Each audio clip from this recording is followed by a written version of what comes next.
फक्त राज्याचे लोकप्रिय मुख्यमंत्री आदरणीय देवेंद्र फडणवीस साहेब आणि आता सर्व मान्यवरांचे नाव घेतले त्यांच्या साठी आणि राज्यामध्ये चाललेलं विद्युत सरकार पार्थदादा पवार असतील सर्वांच्या हिशोबाने ते माघार घेतली।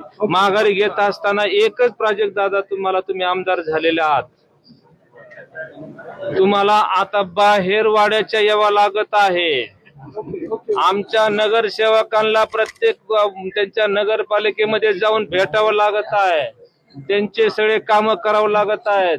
आणि आमदार साहेबांनी मला सांगितलं आता नाही तुला आमदार करता आलं पुढच्या वेळेस नक्कीच करण, बघू आता साहेब आपल्याला आमदार कधी करणार। हात जोडून विनंती, माझ्या नगरसेवकांना न्याय द्या, काम द्या आणि त्यांना इकडे गेलेत म्हणून काय रागवू नका। अधिक माहितीसाठी स्टार इंडिया 1 न्यूज पाहत रहा। चॅनलला सबस्क्राइब करा आणि अशाच अपडेट्ससाठी बेल आयकॉन दाबा।